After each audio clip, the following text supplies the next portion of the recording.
আমাদের যে রিক্সা চালক ভাইটা জীবন দিয়েছে, উনি তো ক্ষমতার অংশীদার হতে চান নাই। আমাদের যে গানের সরকার ভাইটা জীবন দিয়েছেন, উনিও তো ক্ষমতার অংশীদার হতে চান নাই। ওনার একটা স্বপ্ন নিয়ে জীবন দিয়েছিলেন।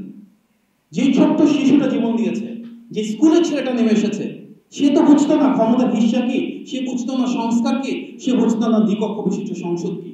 সে বুঝতো তার কোনো না কোনো ভাইকে আঘাত করা হচ্ছে, তার কোনো না কোনো ভাইকে মেরে ফেলা হচ্ছে। সে বুঝতো সে তার নিজের মতটা নিজের মতন করে প্রকাশ করতে পারছে না। সে বুঝতো যে স্বাধীন বাংলাদেশে সে স্বাধীন না। তার মানে গণ অভ্যুত্থান যদি আমাদেরকে আকাঙ্ক্ষা যেটা ছিল সেটাকে বাস্তবায়ন করতে হয়, তাহলে আবারও আমাদের স্বাধীন দেশে স্বাধীন নাগরিক হতে হবে। আমাদের আবারও নিশ্চিত করতে হবে এমন একটা সরকার এই বাংলাদেশে আসে যারা জনগণের ভোটে নির্বাচিত। গণতন্ত্রের সংজ্ঞা কি? গণতন্ত্রের সংজ্ঞা সেটাই যেখানে সংখ্যাগরিষ্ঠ মানুষের যে মতামত সেটা প্রতিফলিত হবে। গত 16 বছর আমরা ধারাবাহিকভাবে 3টা সরকার দেখেছি যেখানে জনগণের কোনো সমর্থন ছিল না, জনগণের কোনো সম্পৃক্ততা ছিল না, জনগণের প্রতি কোনো দায়বদ্ধতা ছিল না। 2014 সালের বিনা ভোটে নির্বাচন, 18 সালের নিশিরাতের নির্বাচন, 24 সালে ডামি ভোটে নির্বাচন, এই প্রত্যেকটার মাধ্যমে একটা ফ্যাসিবাদী সরকার আরো দিনের পর দিন শক্তিশালী হয়ে উঠেছিল।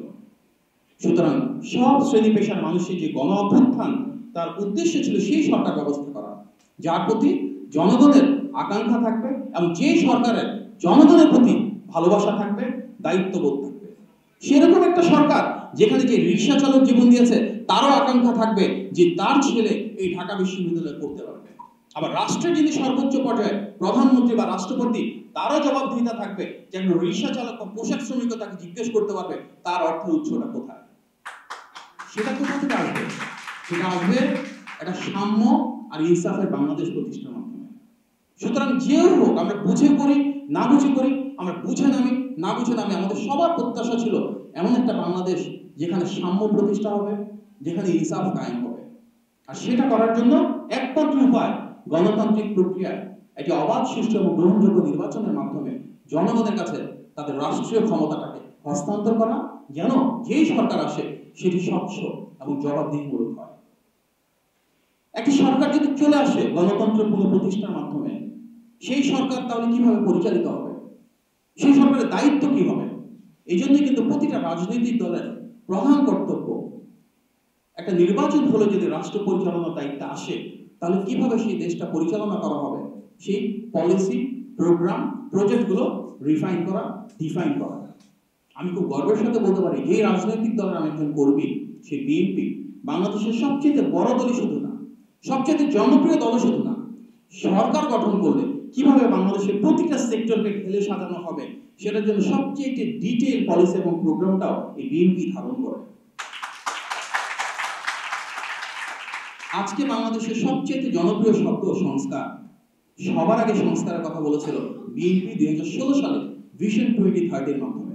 আজকে আলোচিত যে বিষয় দ্বিকক্ষ বিশিষ্ট সংসদ হবে না, কিভাবে হবে, কিভাবে আমরা সরকারের ভিতরে থেকে প্রশাসন বা নির্বাহী বিভাগ, আইনসভা কিংবা সংসদ এবং বিচার বিভাগ বা আদালতের ভিতরে ক্ষমতার ভারসাম্য তৈরি করব, কিভাবে আমরা প্রধানমন্ত্রী এবং রাষ্ট্রপতির ভিতরে ক্ষমতার ভারসাম্য তৈরি করব, এর প্রত্যেকটা আলোচনার ভিত্তি 2016 সালে সেই যে প্রণীত ভিশন 2030। 2022 সালে সেই ভিশন 2030 যেটা আমাদের ম্যাডাম দিয়েছিলেন এবং শহীদ প্রেসিডেন্ট জিয়া রহমানের দেওয়া ঐতিহাসিক 19 দফা দুটোকে মার্চ করে 27 দফা প্রণয়ন করেছিলেন বিএনপির ভারপ্রাপ্ত চেয়ারম্যান জনাব তারেক রহমান। সেটা ছিল বিএনপির একক একটা পলিসি প্রোগ্রাম, সংস্কারের রূপরেখা।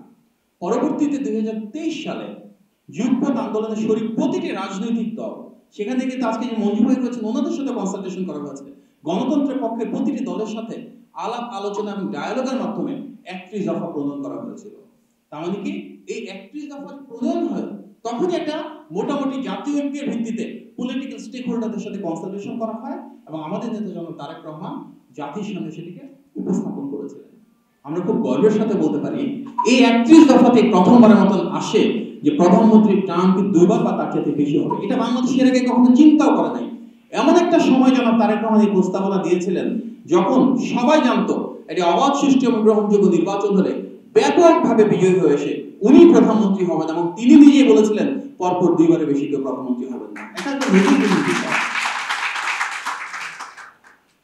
আমরা দেখলাম গণ অভ্যুত্থানের পর নতুন সরকার গঠিত হলো। সেই সরকার বেশ কিছু সংস্কার কমিশন গঠন করলো। আপনারা অনেকেই হয়তো জানেন না, প্রাথমিকভাবে যে 6টা সংস্কার কমিশন গঠন করা হয়েছিল, এর প্রত্যেকটা হুবহু আমাদের দেওয়া 31 দফায় যে সংস্কার কমিশনের নামে ছিল ওভাবে গঠন করা হয়েছিল। আমরা এই গত 1 বছরে নতুন কোনো সংস্কার সে অর্থে দেখি নাই। আমরা রাষ্ট্রীয় বা সংবিধিবদ্ধ যে নিয়োগগুলো রয়েছে, যেমন চিফ ইলেকশন কমিশনার, সেটা নিয়োগ পদ্ধতি কি হবে সেটা নিয়ে বিভিন্ন রকমের বিতর্ক দেখছি। কিন্তু সেটাও সবার আগে বিএনপির এই 31 দফাতে ছিল, যখন আমরা বলেছিলাম যে অল পার্টি পার্লামেন্টারি কমিটির ভেটিং এর মাধ্যমে রাষ্ট্রের সংবেদনশীল বা গুরুত্বপূর্ণ পদগুলোতে নিয়োগ দেওয়া সম্ভব।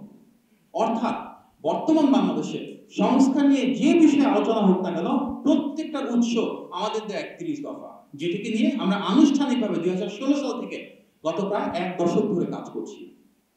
এখন এই সংস্কার আমাদের ভিন্নমত থাকবে এবং সেটাই স্বাভাবিক। যদি এমন প্রত্যাশা করা হয় যে প্রতিটা রাজনৈতিক দল কোন একটা বিষয়ে একমত হবে, সব রাজনৈতিক দল বাংলাদেশ কিভাবে পরিচালিত হবে সব বিষয়ে একমত হবে, তাহলে কি বাংলাদেশের ভিন্ন মত থাকবে, ভিন্ন পথ থাকবে? এটাই তো একটা স্বৈরশাসন। সংস্কারের নামে যা হচ্ছে, এখানে মঞ্জু ভাই রয়েছেন, উনি সংস্কার কমিশনে তো সরাসরি যাচ্ছেন, অনেক সময় জোর জবরদস্তি করা হয়। যদি জোর করে বলা হয় তোমাকে এটাতে এগ্রি করতেই হবে, তাহলে কেন সেটা গণতন্ত্র থাকে? এটা তার একটা ভিন্ন রূপের ফ্যাসিবাদ, যেখানে জোর করে একটা মানুষকে এগ্রি করানো হচ্ছে যে বিষয়ে সেই পার্টির ডিসএগ্রিমেন্ট রয়েছে। সুতরাং আমাদের যেটা করা উচিত, প্রত্যেকটা বিষয়ে সব রাজনৈতিক দল একমত হবে না, সেটা আমাদের মেনে নিতে হবে। তবে দেশের স্বার্থে, স্বাধীনতার স্বার্থে, সার্বভৌমত্বের স্বার্থে বেসিক প্রিন্সিপালস আমাদের সবাইকে একমত হতে হবে। যে বিষয়গুলোতে আমরা একমত হব সেগুলো আমরা সবাই একটা চার্টারের ভিতর নিয়ে আসবো। যে বিষয়গুলোতে আমরা একমত হব না, এটা প্রত্যেকটা রাজনৈতিক দলের উপর ছেড়ে দিব। ওনারা ওনাদের ম্যানিফেস্টোতে নিয়ে জনগণের কাছে যাবেন। জনগণ যদি সেটাকে সমর্থন দেয়, জনগণের ভোটে নির্বাচিত হয়ে এসে দেশ পরিচালনা করবেন। জনগণ যদি সমর্থন না দেয়, সেটা বাস্তবায়ন হবে না। এটাই তো বাই ডেফিনেশন ডেমোক্রেসি। সুতরাং সংস্কারের ক্ষেত্রে আমরা যেগুলোতে একমত হব, আমরা এগ্রি করব, একটা কমন এগ্রিমেন্ট হবে। যে বিষয়গুলোতে আমরা একমত হব না, ম্যানিফেস্টোর মাধ্যমে জনগণের কাছে আমরা সেই সিদ্ধান্ত ছেড়ে দিব এবং জনগণ নির্বাচনের মাধ্যমে ওনাদের যে প্রত্যাশা, ওনাদের যে সমর্থন, সেটা বহিঃপ্রকাশ ঘটাবে। As simple as that. আমরা বর্তমানে সংস্কারের যে রূপরেখা দেখছি, তার একটা মৌলিক ভিত্তি আমি ব্যক্তিগত এক্সপিরিয়েন্স থেকে বলতে পারি। সেই 2012 সালে বিএনপির ভারপ্রাপ্ত চেয়ারম্যান জনাব তারেক রহমানের সাথে আমার যখন কথা হয়, সবার আগে আমি শুনেছিলাম যে বাংলাদেশেও কি দ্বিকক্ষ বিশিষ্ট সংসদ করা যায় কিনা, যেটা যুক্তরাজ্যে আছে। সবার আগে 2012 সালে জনাব তারেক রহমান বলেছিলেন। এটা অনেকেই জানেন না। প্রধানমন্ত্রীর টার্ম পরপর 2বারের বেশি হওয়া উচিত কি উচিত না, আমি এটা ওনার মুখ থেকে শুনেছিলাম 2012 সালে, যখন আমার কাছে শুনে জিনিসটা আজগুবি মনে হচ্ছিল যে বাংলাদেশ মতো একটা দেশে প্রধানমন্ত্রীর টার্ম 2বার বা 3বার থাকবে, এটা চিন্তা করার কি আছে? এটা কি সম্ভব নাকি? সেটা বিএনপি সম্ভব করছে। আজকে বিএনপি বলেছে বলে অনেক রাজনৈতিক দল পরবর্তীতে ঝাঁপিয়ে পড়লো যে পরপর 2বার না, 2বার বেশি হওয়াই যাবে না। বিএনপি সেটাও মেনে নিয়েছে। কেন? গণতন্ত্রের স্বার্থে। কিন্তু এই গণতন্ত্রের সূচনা কার হাত ধরে? এই গণতন্ত্রের সূচনা বিএনপির হাত ধরে। এই প্রস্তাবনার সূচনা বিএনপির হাত ধরে, তারেক রহমানের হাত ধরে।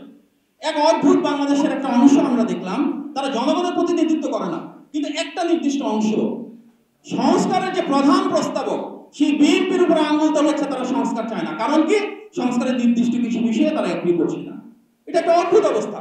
যে সংস্কারের প্রস্তাবক, তাকেই বলা হচ্ছে সংস্কার চাই না। তার মানে এটা বাংলা ভাষার নাম কি? এটার নাম অপপ্রচার। গণ অভ্যুত্থানের আকাঙ্ক্ষা অপপ্রচার ছিল না। গণ অভ্যুত্থানের আকাঙ্ক্ষা মিস ইনফরমেশন বা ডিস ইনফরমেশন ক্যাম্পেইন ছিল না। ছিল যা সত্য, যা সঠিক, যা ন্যায়সঙ্গত, সেটা বাংলাদেশের মানুষের কাছে তুলে ধরা। এটি অত্যন্ত হতাশাজনক যে আজকে প্রায় 1 বছর হয়ে চলল, আমরা এখনো সত্যিকার অর্থে জানি না এই গণ অভ্যুত্থানের শহীদের সংখ্যা কত। আমরা এখনো জানি না এই গণ অভ্যুত্থানে যারা আহত হয়েছে, যারা চোখ হারিয়েছে, যারা হাত পা হারিয়েছে, তাদের সংখ্যা কত। এটি আমাদেরকে পীড়া দেয় যখন দেখি যে গণ অভ্যুত্থানের 10 মাস পর, 11 মাস পর, কিছুদিন আগে আমরা দেখলাম চিকিৎসার অভাবে একজন মানুষ মারা গেল। কিছুদিন আগে আমরা দেখলাম পটুয়াখালীতে একজন ছাত্র মারা গেল। সে শহীদ হয়েছে গণ অভ্যুত্থানের 10 মাস পর। তার বাবার সেখানে একটা রিক্সা ছিল, 2টা গরু ছিল, আপনারা নিশ্চয়ই দেখেছেন, সেগুলো তারা সেল করে দিল ছেলের চিকিৎসার জন্য। তারপরে ছেলেকে বাঁচাতে পারে নাই। গণ অভ্যুত্থানের 10 মাস পর শহীদ হবে, রাষ্ট্রটা দায়িত্ব নেবে না। আর অন্যদিকে আমরা দেখবো পিএস পিওরা হাজার কোটি টাকা কামাচ্ছে, তথাকথিত সমন্বয়কের নামে চাঁদাবাজি করছে। এটা কি গণ অভ্যুত্থানের আকাঙ্ক্ষা ছিল? ছিল না। তার মানে গণ অভ্যুত্থানকে যদি আমাদের অর্থবহ করতে হয়, আমাদের রাষ্ট্র ব্যবস্থায় ফ্যাসিবাদের যে এলিমেন্টগুলো ছিল, ফ্যাসিবাদের যে চেতনা ছিল, এটাকে সম্পূর্ণভাবে মূলোৎপাটন ঘটাতে হবে। সেই মূলোৎপাটন ঘটাতে হবে, অপপ্রচার বন্ধ করতে হবে, জবাবদিহিমূলক সরকার ব্যবস্থা তৈরি করতে হবে। এমন একটা অবস্থা যেখানে প্রতিটি মন্ত্রণালয়ে যাদেরকে নিয়োগ দেওয়া হচ্ছে তারা কি ফ্যাসিবাদের দোষর ছিল? যদি থাকে তারা এখনো চাকরিতে রয়েছে। বিভিন্ন জায়গায় সমন্বয়কের নামে যাদেরকে দেওয়া হচ্ছে, যারা সরাসরি চাঁদাবাজিতে জড়িত, তাদেরকে দেওয়া হচ্ছে, তারা কি জনগণের প্রতিনিধিত্ব করে? তারা কি ছাত্রদের প্রতিনিধিত্ব করে? তাহলে তারা কেন সেখানে আছে? আমরা এমন একটা বাংলাদেশ চাই যেখানে গণ অভ্যুত্থানে যে প্রত্যাশা ছিল সেটাকে বাস্তবায়ন করা হবে। সে প্রত্যাশা কি? শুরু হয়েছিল কিসের উপর ভিত্তি করে? খুব ক্ষুদ্র একটা কোটা আন্দোলনের পর। আপনারা অনেকেই হয়তো জানেন না, সবার আগে এই কোটার বিষয়ে কিন্তু বিএনপির ভারপ্রাপ্ত চেয়ারম্যান জনাব তারেক রহমান 2013 সালে ওনার একটা বক্তব্যে বলেছিলেন যে বাংলাদেশে 56% কোটা থাকলেও এটা কোনোভাবেই 5%-এর বেশি হওয়ার কথা না। 2013 সালে তিনি বলেছিলেন।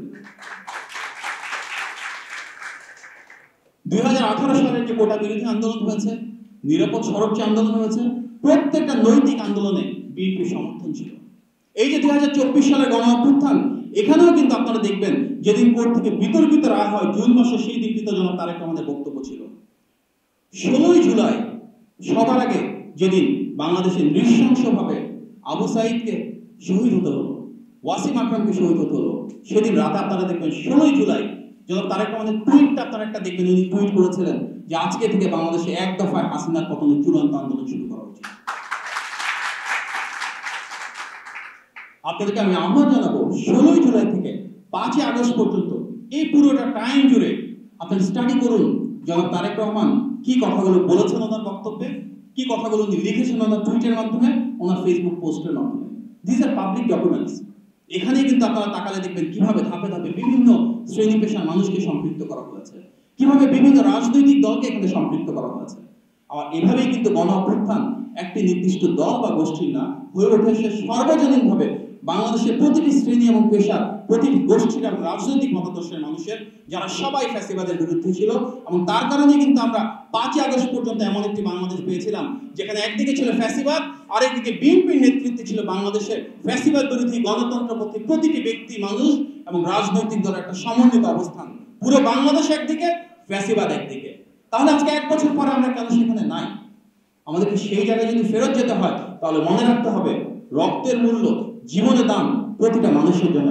আমাদের যে 20 জন পোশাক শ্রমিক এবং গার্মেন্টস ওয়ার্কারের পাশাপাশি রিক্সা চালক শহীদ হয়েছেন, তাদের জীবনের যে দাম, মাদ্রাসাতে যে 80 জন শিক্ষার্থী শহীদ হয়েছেন তাদের জীবনের যে দাম, পাবলিক ইউনিভার্সিটি বা প্রাইভেট ইউনিভার্সিটি থেকে যারা শহীদ হয়েছেন তাদের যে দাম, আমাদের বিএনপি 422 জন যারা শহীদ হয়েছে তাদেরও ঠিক একই দাম।